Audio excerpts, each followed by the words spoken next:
How many people would be willing to play a game of Monopoly with real money if the banker was making up the rules, rigging the dice, stealing the money, cheating the players, and grabbing up all the properties? The answer is almost everybody. The truth is that only 1% of the world's population of over 6 billion people is controlling the other 99%. That 1% owns the world's banks and most of the world's wealth, land, and resources. So why is everybody passively cooperating with this madness? Because the wealthy 1% who write the rules have taught the other 99% to obey them and to feel powerless to change things. When people feel powerless, they cling to passive attitudes, like ignorance is bliss, things aren't that bad, or let God take care of everything. Before choosing a passive attitude, remember that the only thing necessary for the triumph of evil is for good people to do nothing. Despite all the red flags, many people deny that a problem even exists. It does exist, and the good news is there are solutions.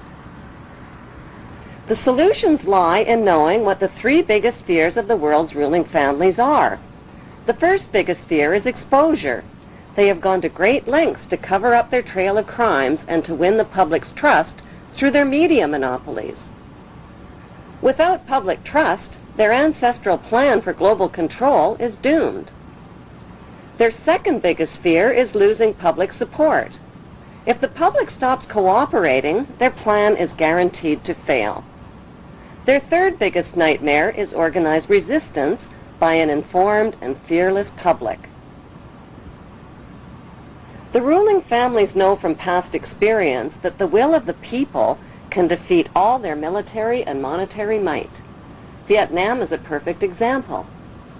There is no doubt whatsoever that these ruling families can be totally defeated by turning their three worst fears into a reality, and will have no means to protest, fight, resist, or challenge this one world authority who will control them spiritually, economically, and militarily.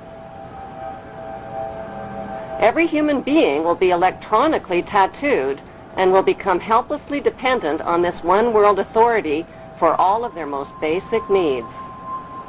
The masses will eventually be taught to bow down and worship this one world dictator who will rule the entire world from his eternal throne in Israel.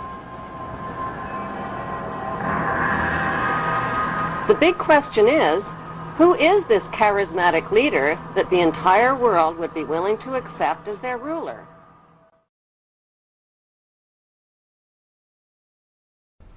Let us love one another, because love is from God. Everyone who loves is born of God and knows God.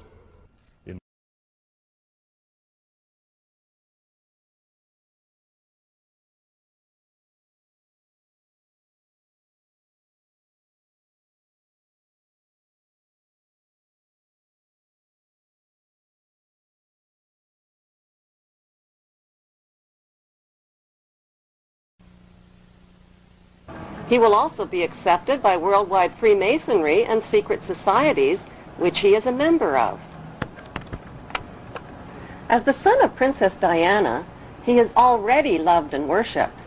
When his mother died in the arms of a Muslim man in a Paris car crash, the world embraced him.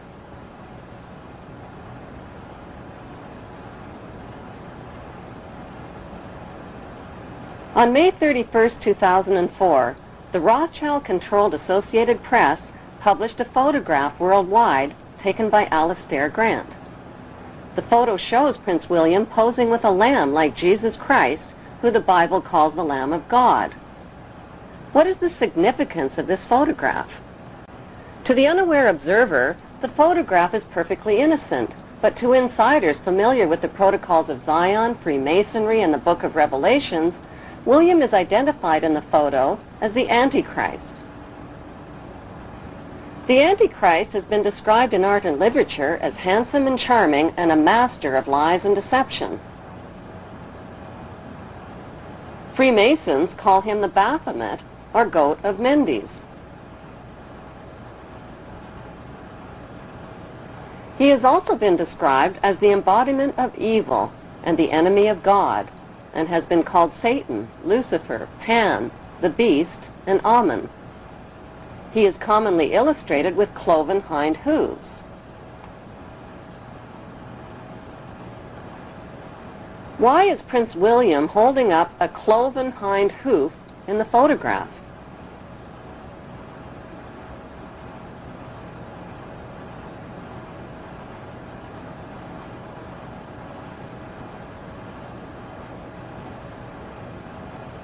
The triumph of evil in the world today is based on the ability of evil to disguise itself as its opposite and fool the masses. According to Masonic calculations, Prince William is predicted to be crowned world dictator in the year 2015 at the age of 33. Without organized intervention, life and peace on earth will take on a whole new meaning.